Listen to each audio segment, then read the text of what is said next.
Good evening, ladies and gentlemen, instructor peers. My name is Daniel Hagee, and my video tonight uh, will be over on why bacon should be in one's diet.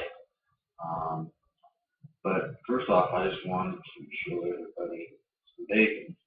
It's frozen, right? It's still edible, I believe. But I freeze my bacon and then pull it out of the freezer when it's ready to cook and let it thaw out. Um, but this kind of bacon right here is considered streaky American bacon due to the streaky pattern that you can see right here. And you can also tell that it's from the belly of the pig due to the large amount of fat compared to the amount of meat. The meat is red and the fat is the light pinkish color here. All right. So let's first go over where did bacon come from, right?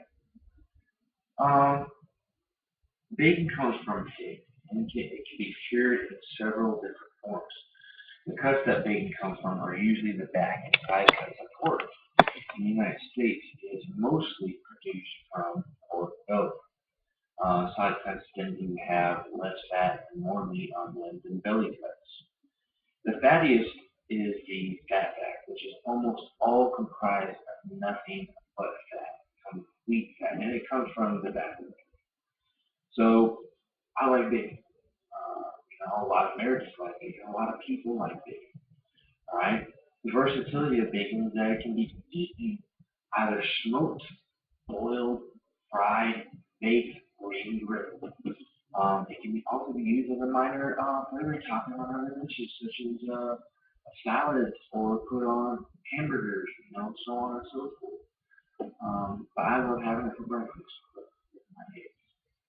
Um, there's a huge thing out now, kind of an uprising, I guess you could call it or say, with Americans and other parts of the world, liking bacon. My wife, mom, back got me. There's this website where the whole emphasis around this website was everything about bacon. You cut the bacon facts on it, a calendar that had enough to put bacon facts on it, and bacon recipes. And so each month or each day you had to try a different bacon recipe. Uh, but and there was chocolate covered bacon. There was different types of sorts of bacon condiments, such as bacon rubs, garlic herb bacon rub, garlic bacon for a cooking, garlic pepper. And then one of my favorites was the bacon maple coffee. I know you're sitting there thinking, bacon and maple and coffee. I tell you what, with all the other bacon flavored stuff they have out there, bacon ice cream, bacon flavored drinks, bacon flavored this, some of them tend to not really taste good. But I tell you, when it comes to bacon, the salt content that it has, something sweet, especially chocolate or maple, it really brings out that flavor. All right, and there's a lot of dark chocolates and milk chocolates that utilize sea salt and stuff like that to enhance the flavor of the sweetness. So it actually, coffee would really, really, really good with flavors. Favorite coffee are actually, you chop that down and color it, it's pretty good. So let's go over a couple of facts about bacon. First off, there are healthy facts and there are unhealthy facts. All right, just like anything else. But according to bacontoday.com, bacon has a lot of protein and an extremely powerful source of it as well. Um, it can also be a blood balancer. There have been numerous studies that have shown bacon will actually lower blood pressure and blood sugar levels, helping to prevent diabetes and other similar heart conditions. Um, but according to WebMD, bacon is considered bad for you because the amount of fat and the amount of calories that come from it are from the fat. In fact, 68% of the calories from fat, and almost half of that is saturated. But here, that is that myth that bacon is bad for you because of that. Bacon actually has less bad fat than most popular cuts of chicken and beef. Even though fish may have less fat than all other meats, bacon does not contain harmful toxins or mercury and has a lot more protein. According to Authority Nutrition, about 50% of fat in bacon is actually good for you. It contains a fatty acid known as oleic acid. All right, this is the same fatty acid that we found in olive oil, which is the same fatty acid that is praised for olive oil being considered a heart healthy oil. This is derived and comes from the fact that a majority of the fat in bacon is monounsaturated fat. But it also contains a very important nutrient known as choline. Anybody knows anything about choline? It should know that it helps you increase your intelligence and your memory.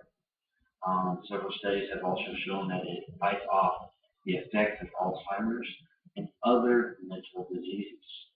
Um, Bacon also has a higher source of essential vitamins that the body needs on a daily basis.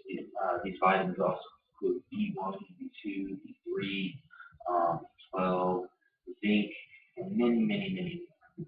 All right, it also has the highest protein to fat ratio of any other meat on the planet, with a ratio of 4 to 1 ratio. Now, it also has omega-3 and omega-6. Omega-3 is good for you as the heart goes. Omega-6 is good for you too, but only in small quantities.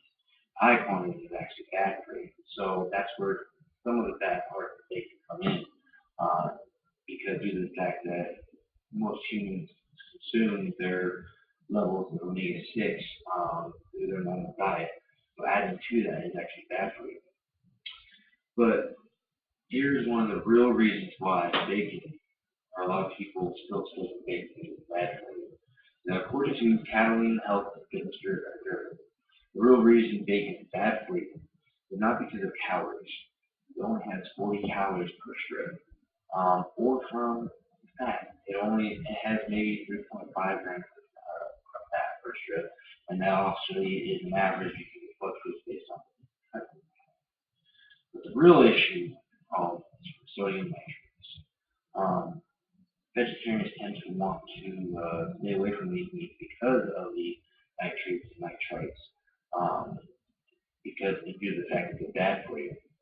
However, there is a little known fact to stay away from these nitrates and nitrites, um, and still be able to eat red meat or any type of meat.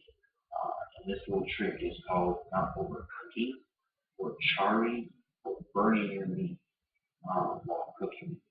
A lot of people feel that nitrites are a little carcinogenic and could cause cancer. But the problem with that is you can't target bacon as being sole proprietor of causing this issue. All other meats can cause. It's also found its way into the autoimmune.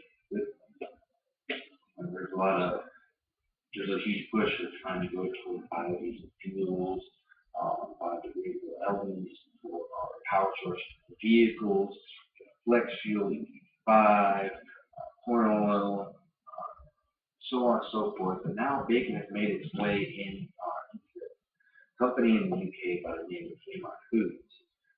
Found a way to utilize bacon fat and grease to create a powerful, low emissions, environmentally friendly biodiesel fuel that can run anything from rotary blades to turbines.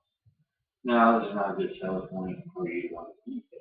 That would be like trying to sell you why you should eat engine oil or gasoline. That's not the point. But the point is that bacon, much like corn and other biodegradable elements used in biodiesels, has a way of creating a power source other than having to rely on other countries for us to get our oils. And that is my point. Um, but in conclusion, All right. There are a lot of good things and bad things about bacon. Obviously, you should know that I love bacon. A lot of people love bacon. There's a lot of things you can do with bacon. You can put it, cook it on different things. You can cook it as a whole main dish or as a topping for another dish. And it's good for you and it's bad for you. It just depends on what you're looking at. If you worry about your cholesterol, then maybe the amount of saturated fat that's within bacon could be a problem for you. Not worry about the amount of cholesterol. You want a lot of protein, you want something that's low carb, and with a lot of fatty acids and something that may be good for your heart and your health. So maybe bacon is for you. That's for you to decide.